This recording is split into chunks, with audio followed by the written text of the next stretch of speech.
Hello everyone, ज्योतिष क्रिएटिव्हिटीमध्ये आपल्या सर्वांचं खूप खूप स्वागत आहे। आज आपण हुग्गीची रेसिपी पाहणार आहोत। तर पुण्यामध्ये याला गव्हाची खीर असे म्हणतात। तर अगदी सोप्या पद्धतीने आणि स्टेप बाय स्टेप मी तुम्हाला खीर दाखवणार आहे। ही खीर बनवण्यासाठी लागतात खपली गहू, परंतु आज आपण नॉर्मल गव्हापासूनच खीर करणार आहोत। अगदी सोपी रेसिपी आहे आणि झटपट होणारी देखील आहे। तर वेळ न घालवता चला तर मग रेसिपीला सुरुवात करूया। तर गव्हाची खीर करण्यासाठी आपल्याला लागणार आहेत गहू। तर हे आपले रेग्युलर जे गहू आहे आपण दळण्यासाठी वापरतो ते गहू इथे मी वापरलेले आहेत। तुम्ही कोणताही गहू घेऊ शकता। तर इथे 1 वाटी गहू घ्यायचे। आता हे आपल्याला स्वच्छ धुवून घ्यायचं आहे। तर इथे 2-3 पाण्याने आपण स्वच्छ धुवून घेणार आहोत। तर धुण्या अगोदर आपण त्याला छान निवडून घेतले, खडे वगैरे असतील तर ते आपल्याला काढून घ्यायचे आहेत। तर इथे छान मी गहू धुवून घेतलेले आहे 2-3 पाण्याने। आता यामध्ये गहू बुडतील एवढं आपल्याला पाणी घालून घ्यायचं आहे। तर पाणी घालून झाल्याच्या नंतर आपल्याला हे साधारण 15 ते 20 मिनिटं असेच ठेवून द्यायचे आहेत, म्हणजे आपल्याला गहू छान भिजवून घ्यायचे आहेत। तर 15 ते 20 मिनिटापेक्षा जास्त आपल्याला भिजवायचे नाही आहेत। तर पाहू शकता इथे बरोबर 20 मिनिटं झाल्याच्या नंतर बऱ्यापैकी गहू भिजलेले आहेत। तर आता आपल्याला पुन्हा हे गहू छान धुवून घ्यायचे आहेत आणि यातलं पूर्णपणे पाणी आपल्याला काढून घ्यायचं आहे। तुमच्याजवळ जर चाळणी असेल तर त्यामध्ये देखील तुम्ही हे गहू ठेवू शकता, म्हणजे आपल्याला पूर्ण पाणी यातलं निथळून काढायचे। तर इथे मी गहू थोडे असल्यामुळे प्लेटमध्ये काढून घेतेय आणि प्लेटच्या खाली आपल्याला वाटी ठेवायची आहे आणि ही प्लेट आपल्याला त्या वाटीवर वाकडी करून ठेवायची आहे। तर इथे मी अशा पद्धतीने हे ताट ठेवलेलं आहे, म्हणजे यातलं जे पाणी आहे ते निथळून जाईल। तर इथे साधारण एक 5-10 मिनिटांनी तुम्ही पाहू शकता पूर्णपणे पाणी यातलं निथळलेलं आहे। तर जास्तही निथळलं नाही तरी काहीच हरकत नाही आहे, थोडंफार यातलं पाणी निघून गेलं तरी चालेल। तर आता आपण हे गहू मिक्सर जारमध्ये काढून घेऊयात। तर आपल्याला हे गहू कांडायचे आहेत। तर कांडायचे आहेत म्हणजे काय, तर मिक्सरमध्ये घालून घ्यायचे आहेत आणि आपल्याला मिक्सर चालू बंद करून हे फिरवून घ्यायचे आहेत। तर पूर्वी ही प्रोसेस उकळामध्ये करायचे, आपण मिक्सरमध्ये करून घेणार आहोत। तर इथे पाहू शकता आपण मिक्सर चालू बंद करून घेतलेला आहे आणि यातला बऱ्यापैकी कोंडा आपण काढून घेतलेला आहे। तर हा पाहू शकता इथे कोंडा निघालेला आहे। गव्हाचा हा कोंडा काढणे यालाच गहू काढणे असं म्हणतात। तर इथे मिक्सरवरच आपण बऱ्यापैकी गहू छान असं काढून घेतले। तर आता हे गहू आपल्याला एका कपड्यावर वाळवून घ्यायचे आहेत, म्हणजे वाळल्याच्या नंतर यातला पूर्णपणे कोंडा निघून जातो।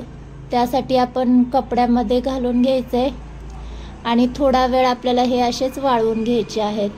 जितके ते वाळले जातील तितका कोंडा वेगळा होऊन जातो, त्यामुळे आपल्याला साधारण हे गहू बऱ्यापैकी वाळवून घ्यायचे आहेत।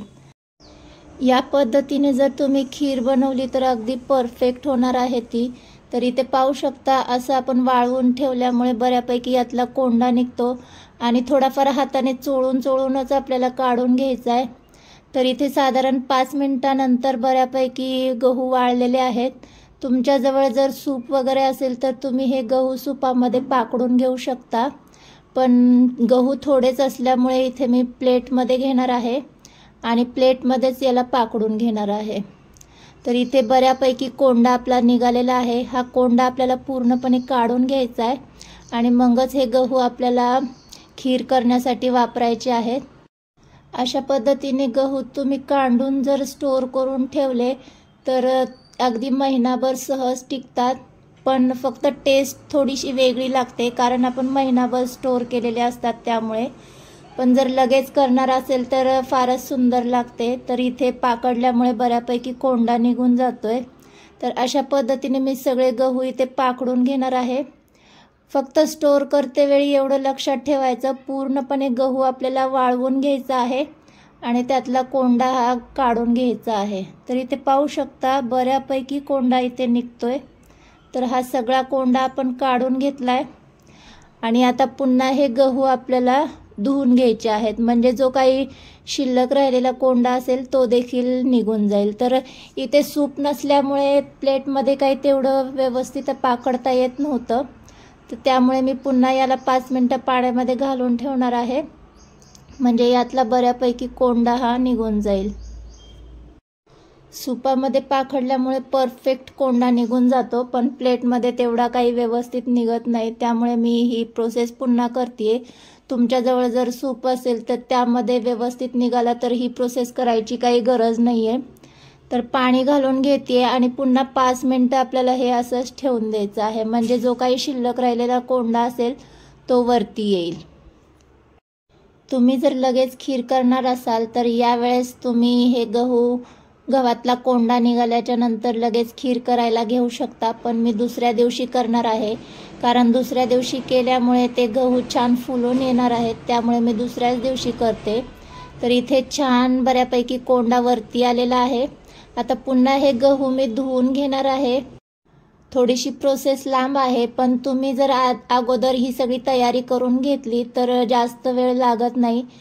तर अशा पद्धतीने इथे मी गहू धुवून घेतलेले आहेत आणि गहू बुडतील एवढे आपल्याला यामध्ये पाणी घालून घ्यायचे आणि झाकण लावून आपल्याला हे रात्रभर असंच ठेवून द्यायचं आहे। तर यामुळे गहू छान फुलून येतात आणि खीर शिजण्यासाठी जास्त वेळ लागत नाही। तर इथे सकाळी पाहू शकता गहू बऱ्यापैकी आपले भिजलेले आहेत, म्हणजे ते फुलून छान दुप्पट झालेले आहेत।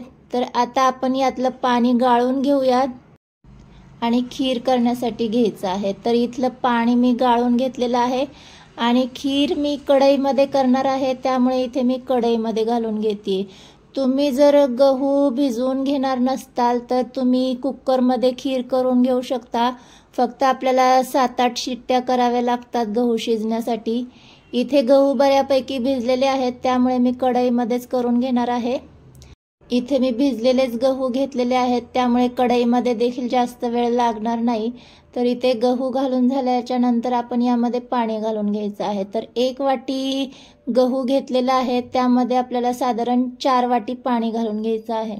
तुम्ही जर कुकरमध्ये घालून घेणार असाल तर 3 वाटी पाणी पुरेसं आहे गहू शिजण्यासाठी। तर इथे मी कढईमध्ये शिजवतीये, त्यामुळे इथे मी 4 वाटी पाणी घालून घेणार आहे। कढई आपल्याला गॅसवर ठेवायची आहे आणि थोडा वेळ हाय फ्लेमवर ठेवायची आणि नंतर मीडियमवर आपल्याला साधारण 15 मिनिटं हे गहू शिजवून घ्यायचे आहेत। जर गहू शिजले नाहीत असं जर तुम्हाला वाटत असेल तर तुम्ही आणखी यामध्ये पाणी घालून घेऊ शकता।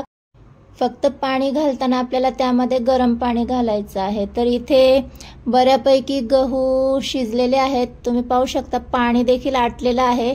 तर 4 वाटी पाण्यामध्ये परफेक्ट गहू शिजलेले आहेत। तर इथे मी तुम्हाला दाखवतेय बऱ्यापैकी गहू इथे मॅश होतोय, म्हणजे शिजलेला आहे। जर तुम्हाला यावेळेस गहू थोडाफार मॅश करून घ्यायचा असेल तर तुम्ही मॅश करून देखील घेऊ शकता, पण मी मॅश केलेला नाहीये, डायरेक्टच करून घेणार आहे खीर। तर 1 वाटी गहू असल्यामुळे 1 वाटी यामध्ये मी गूळ घालून घेते। तर पारंपरिक पद्धतीने करणार आहोत, त्यामुळे गुळाचा वापर केलेला आहे। गूळ जर आवडत नसेल तर साखर देखील ॲड करून घेऊ शकता। छान मिक्स करायचे आणि यामध्ये आवडीनुसार ड्रायनट्स घालून घ्यायचे आहेत। तर शक्यतो या खिरीमध्ये ड्रायनट्स नसतात, फक्त खोबरं आणि मनुकेच असतात, पण तुम्हाला जर आवडत असेल तर घालून घेऊ शकता। इथे आपण डायरेक्टच घातलेले आहेत, तुपामध्ये तळून वगैरे घातलेले नाही आहेत, कारण पारंपरिक पद्धतीमध्ये तुपामध्ये तळून घालत नाहीत। थोडंसं जायफळ किसून घालायचे, गूळ असल्यामुळे जायफळीचा स्वाद दुप्पट छान येतो आणि वेलची पावडर घालून घ्यायची आहे। तर पाव चमचा वेलची पावडर घालतीये। पुन्हा छान मिक्स करायचे आणि गूळ आपण यामध्ये चिरून घातलेला आहे, त्यामुळे गूळ मेल्ट होईपर्यंत आपल्याला ही खीर आणखी 5 मिनिटं मीडियम गॅसवर छान शिजवून घ्यायची आहे। तर इथे पाहू शकता मस्त अशी खीर इथे तयार झालेली आहे।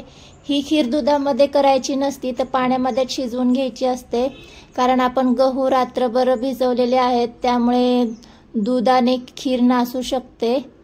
तर मस्त इथे आपली खीर तयार झालेली आहे। आता आपण गॅस बंद करून घ्यायचा आहे आणि गरमागरम ही खीर सर्व करायची आहे। जर तुम्हाला खिरीमध्ये दूध आवडत असेल तर सर्व केल्याच्या नंतर तुम्ही दूध घालून घेऊ शकता। मी थोडेसे ड्रायनट्स घालून घेते आणि वरून तुपाची धार सोडायची आणि गरमागरम ही खीर सर्व करायची। तर आजची ही पारंपरिक अशी हुग्गीची रेसिपी म्हणजेच गव्हाची खीर तुम्हाला कशी वाटली? व्हिडिओ आवडला असेल तर व्हिडिओला लाईक आणि चॅनलला सबस्क्राईब करायला विसरू नका। आणि अशा छान छान साध्या सोप्या पारंपरिक रेसिपीसाठी ज्योतिष क्रिएटिव्हिटी चॅनल पाहत रहा। भेटूया नेक्स्ट व्हिडिओमध्ये। तोपर्यंत मस्त खा आणि स्वस्त रहा। ज्योतिष क्रिएटिव्हिटी चॅनल पाहत रहा। बाय।